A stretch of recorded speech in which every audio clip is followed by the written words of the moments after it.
Good afternoon. I'm George Latimer, Westchester County Executive, and welcome to our Westchester Weekly Update. Today is Monday, January 22nd, and we're here to brief you on a number of different issues that are at hand today in Westchester County government. I'll be joined by Deputy County Executive Ken Jenkins to help me go through some of the issues that we want to cover with you today. We'll be introducing our weekly municipal partner. We invite town supervisors, village mayors, and city mayors to join us at each of these briefings to talk about what's happening in their town. We try to get through them at least once a year and then invite them back in the new year to discuss what's happening in their communities. Today, our guest is Town Supervisor for the town of Cortlandt, the Honorable Dr. Richard Becker, and he'll be up in just a second.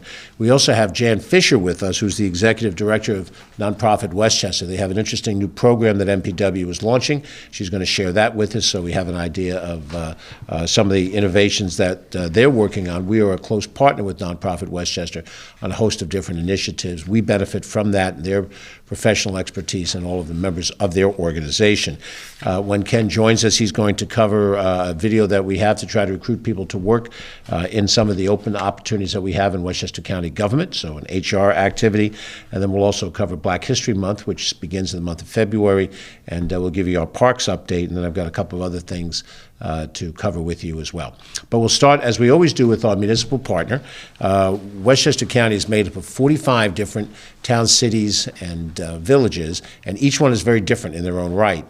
Now, town government is unique in the fact that it can be subdivided into villages, which are incorporated governments within the borders of the town that have the same authority for land use and basic services.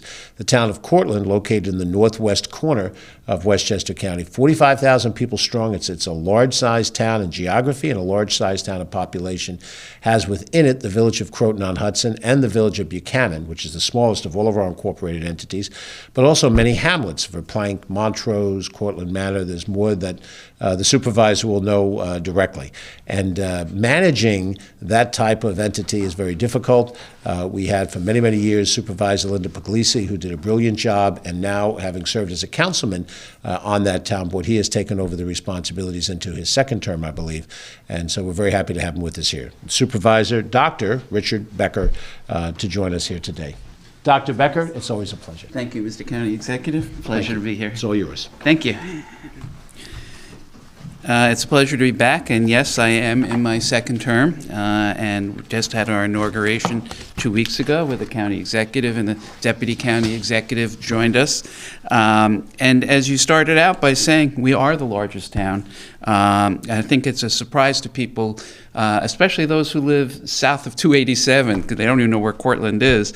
And it does contain Croton-on-Hudson, as you mentioned, and the village of Buchanan. We also have the hamlets of Montrose and Verplank. And then we have lots of little communities that are important, like the T-Town area that contains the T-Town Reservation, Continental Village, Mohegan Lake, Valeria, and others. So it's a very large and diverse community, and we're growing. We've had a lot of accomplishments in my first term, and I'm proud to discuss some of them. One of them is our weekly newsletter that goes out Friday afternoons at 4 o'clock.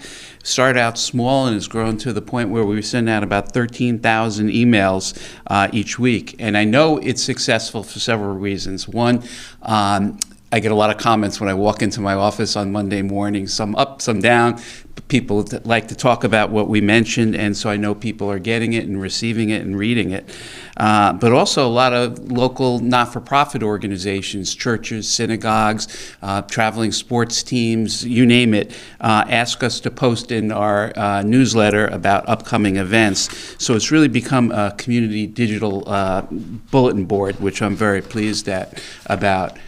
And something else that we've had a lot of accomplishments with is policing. When I came into office, there were a lot of comments that the town of Cortlandt didn't have its own police department, which was true. It had been abolished years ago. But we have two other police departments, the county police and the state police. And this year we worked very closely with the county police. We renamed the barracks that they have on our town hall campus, the Cortlandt Police Barracks, and we've also have the state police in one of our own facilities on Memorial Drive. So we have both police departments present in-house within the town of Cortlandt. We established a task force to look into why people felt that policing needed to be improved.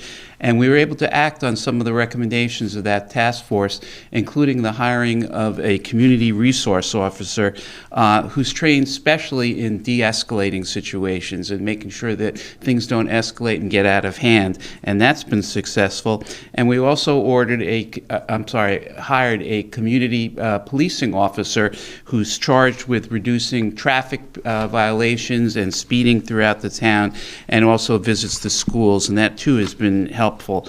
So we've been very proactive with our police department, and I'm happy to say, as the county executive often points out, crime is down throughout the county, and it's down about 15% in Westchester, in the town of Cortlandt, which I'm very, very pleased about. I'm a builder. I like new projects. In the last 2 years, we've done quite a few in the town of Cortlandt, and one of them was to build an outdoor ice skating rink. I've always struck by how many things there are to do in our county in the summer with fewer outdoor activities in the winter, colder months like now. So we built an outdoor skating rink that's been very busy, very well received by the community.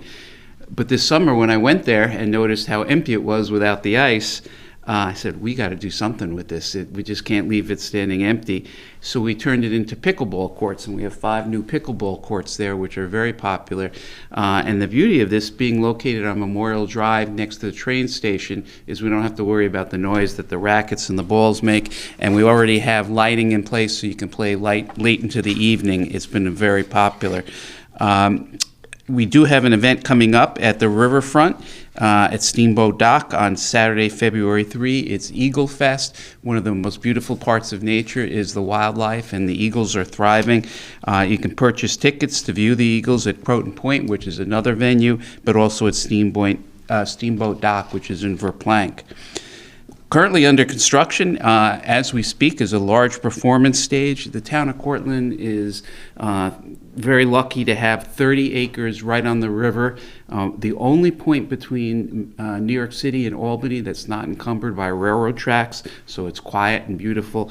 And we have a summer outdoor concert series there. And one of the lovely things to do is to sit there on a summer evening listening to music, watching the boats go by, people picnicking, and it's just a wonderful venue. And so we decided to make it permanent and build a performance stage, which should be opening up this spring. And associated with that project, we're also rebuilding children's playground, and I have to thank the county executive and the deputy county executive for their help, because this playground was provided through a grant from the county government. The property that I'm mentioning is actually donated to us by Jim Martin, who used to operate a seaplane. So this whole children's playground will have a seaplane aviation theme, and so all the rides and things for the kids to climb on will bring back and serve as an homage to Jim Martin. And I also want to mention a large project called the Quarry Project. This is because we have 110 acres of pristine land right on the river.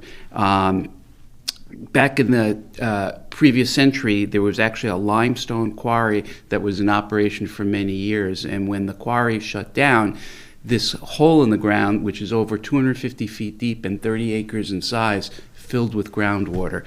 And this water is pristine. It's aquamarine blue.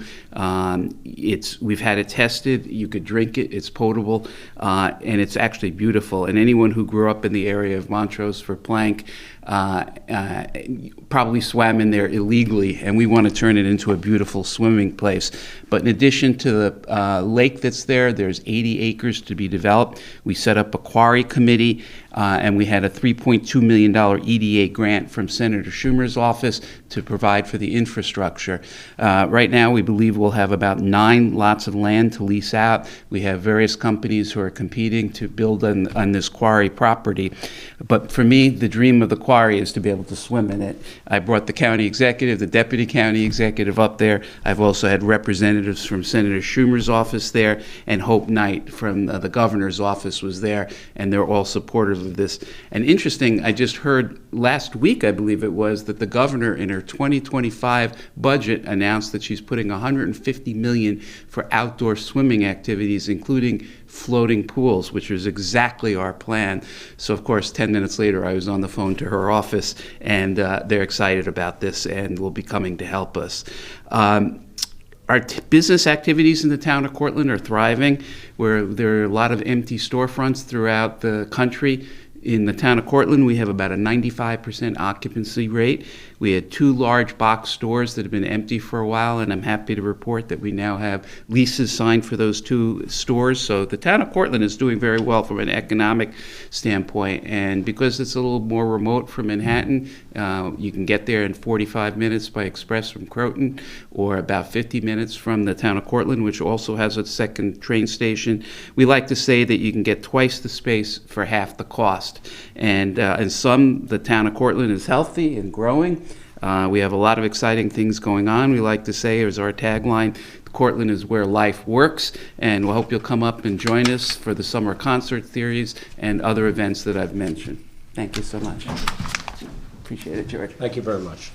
Supervisor Dr. Richard Becker from the town of Cortlandt, and we just last week announced an initiative that we're making for the Hudson Line Link Railroad, that we want the MTA to do a study that would indicate exactly how they would go about implementing commuter rail on the Hudson Line into Penn Station. We have that in the operation on the New Haven line, and now we hope that we'll give you the opportunity. It'll take time, longer perhaps than I'll be in office, but put the wheels in motion so that at some point someone could go to a train station in your town on the Hudson Line and have the choice of taking a train into Grand Central or a train into Penn Station, making it even more convenient to live in Cortlandt. So we're very happy about that, and we're happy to have you with us here, Rich.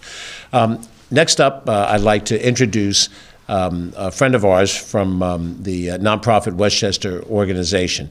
Jan has been the leader, the executive director of this organization, and she's here to launch something, to announce the launching of something that's very, very important, but we'll let her do all of the unveiling. So, Jan, thank you very much for being with us today and joining the time. Thank you. Thank you.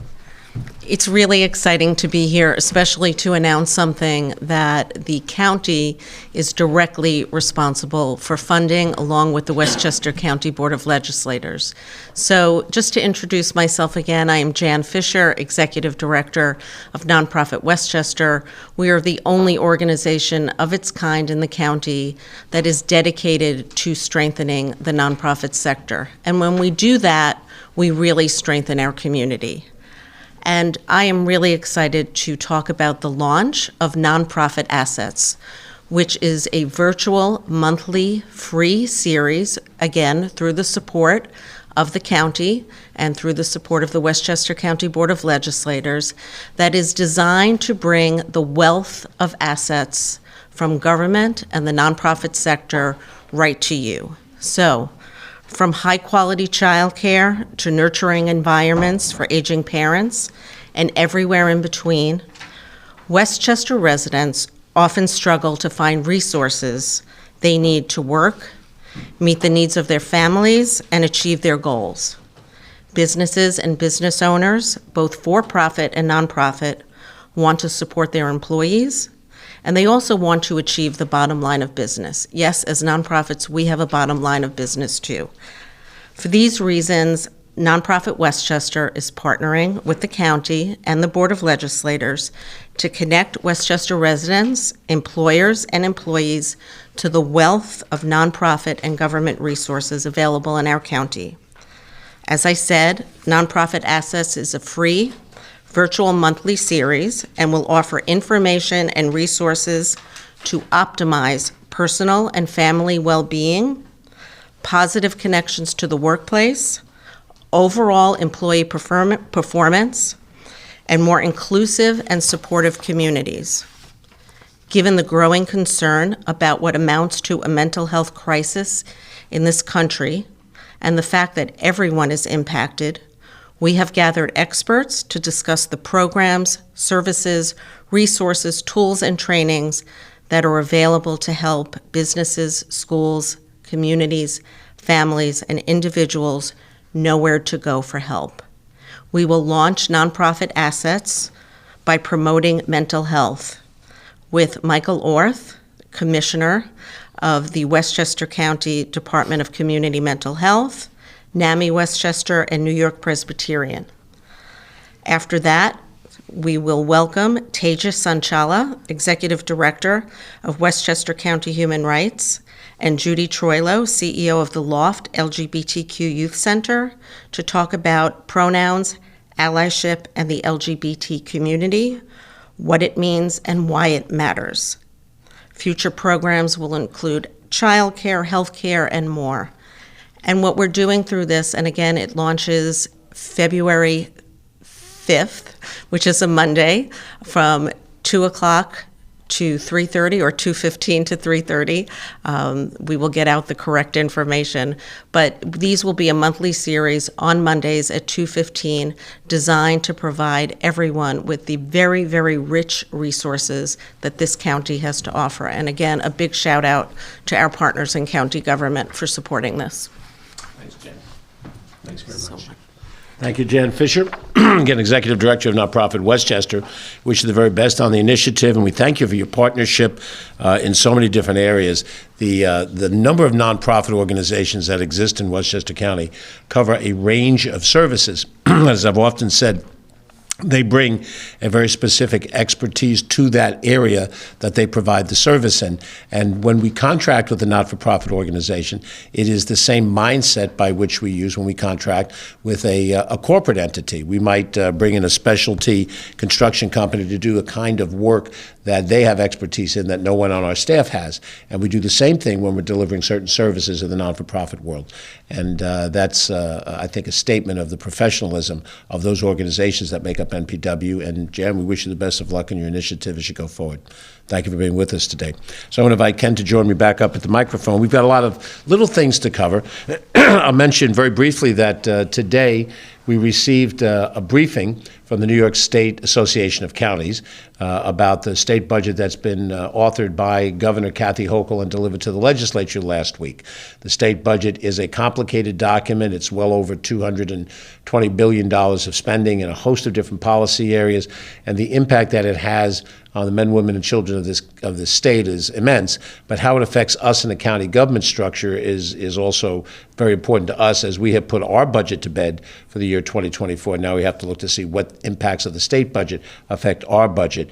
As we're speaking now, there's a continuation of that dialogue. Joan McDonald, Emily Saltzman, some of our senior operations people are engaged in that discussion online, and we'll have a better handle on it. As the weeks go by, we will invite a couple of members of the legislature, one of our prominent senators, perhaps Senate Majority Leader Andrea Stewart-Cousins, if she can spare the time, because it's a very intense time for legislative leadership in Albany, and one of our prominent assembly members as well, to come and talk about the budget and what its impacts are, not only on the county, but on the people of the county. There are issues that deal with education and health care, a host of different areas of public policy. But this is just the beginning of that process, and we're going to look at that and see where we go forward.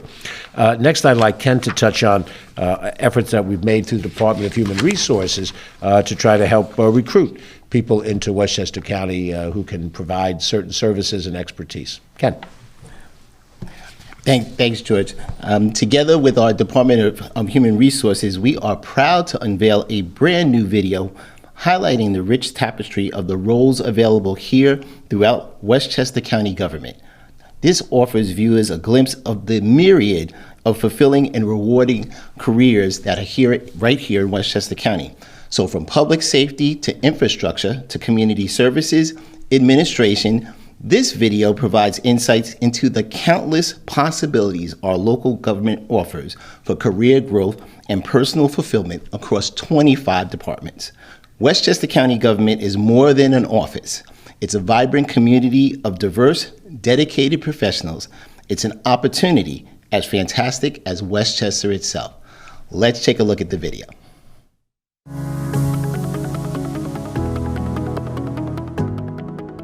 Eager to make a meaningful change?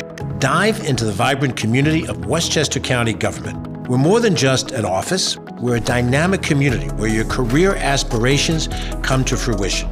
Westchester County government is one of the largest employers in the county, with offices all across Westchester. Our headquarters are in downtown White Plains, close to public transportation, shopping, bars, and restaurants.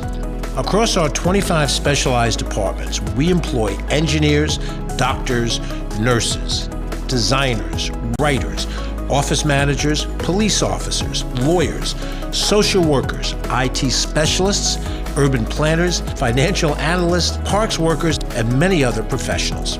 In a multi-generational and ethnically diverse environment, we offer training and leadership support. We hold ourselves to high standards and have a proven record of excellence.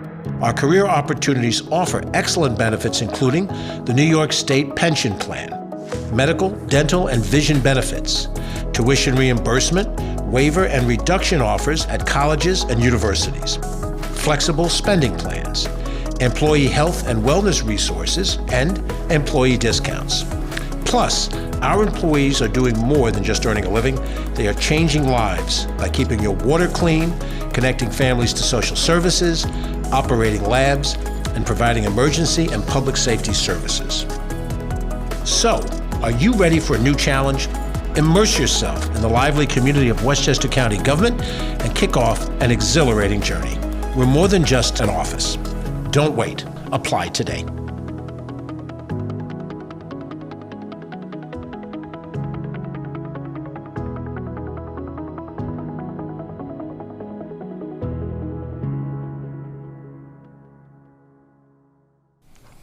To find out more about a rewarding career with Westchester County government and information about our current job openings, civil service examinations, the benefits, and more, make sure to visit us online at Human Resources, that's one big word, humanresources.westchestergov.com for an exciting career opportunity with Westchester County government. Next month, as the county executive pointed out earlier, that is Black History Month. So February is Black History Month, and certainly County Executive Latimer and our entire team invites you to join us in celebration of Black History Month. We're going to have a celebration right here on Monday, February 12th at 6 p.m. here in the McCallion office building. So if you have an opportunity, sign up online, or you can send an email to communications@westchestercountyny.gov by Monday, February 5th. And again, February 12th here, starting at 6 p.m. It'll be another outstanding program that we have in the county, along with so many other activities. Let's turn it back over to you, George, for more.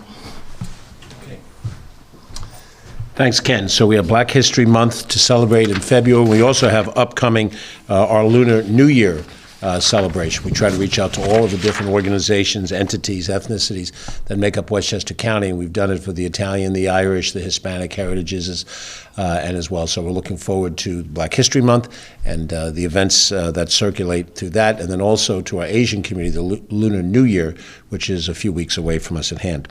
Let me mention that New York State has passed a law that will require the transition of all county elections and town elections to even-numbered years.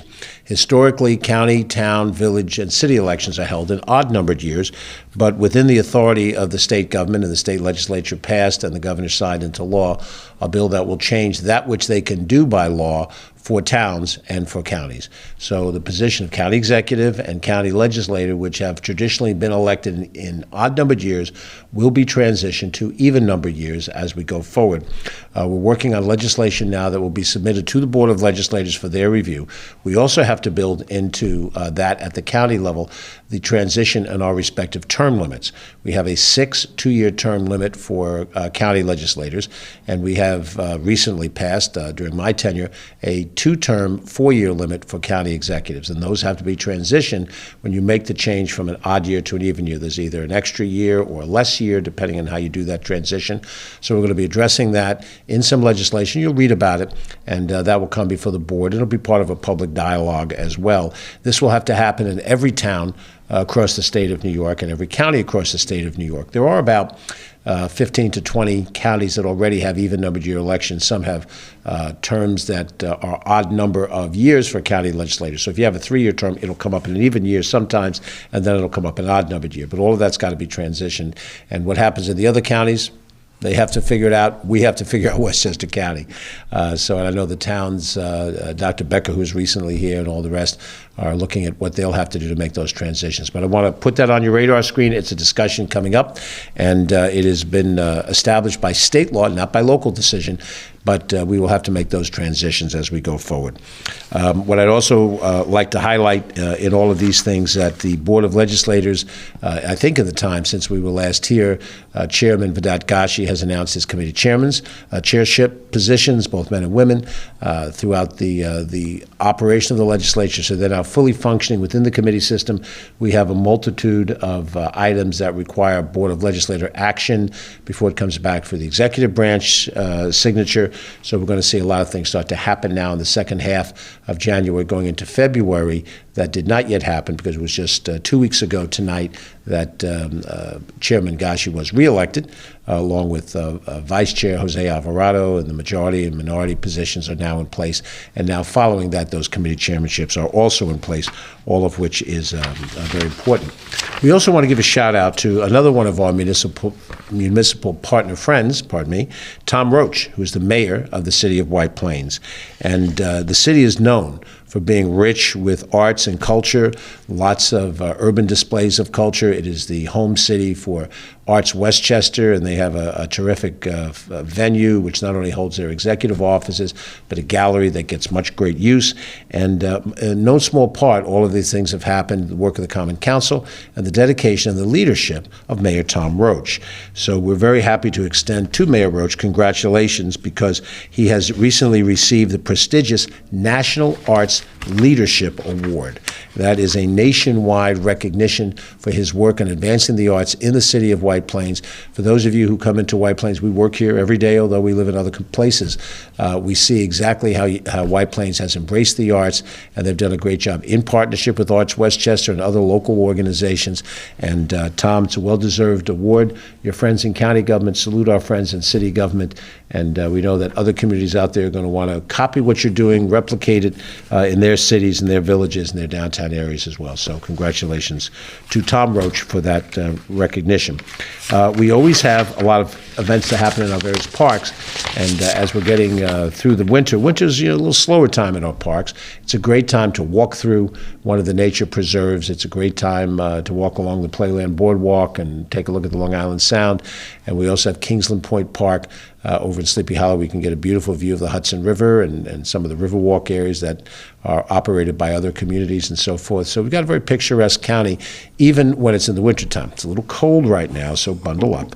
But Ken's got a few other parks events that he's going to cover now. Ken? Thanks, George.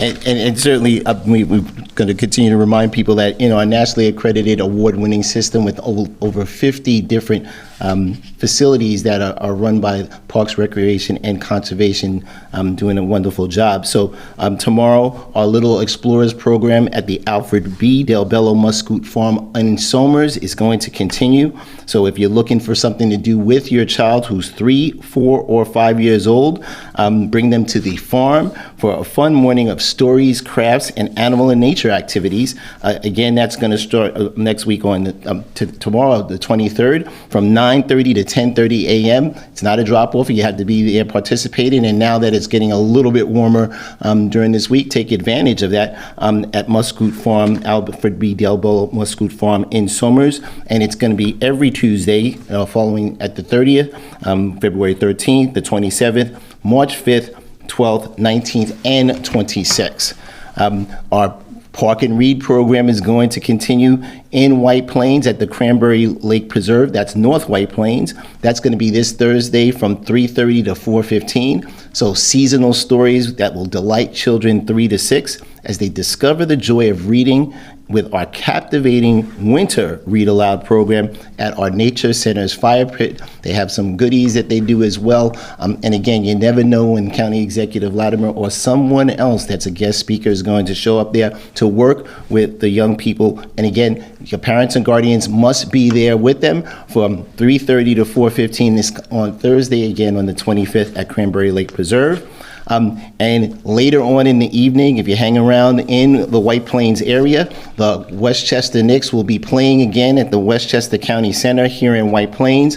at 7 to 9 p.m. in County Center. The Westchester Knicks will play the College Park Skyhawks. And our Westchester Knicks, you never know who you're going to see, especially during this time of the year.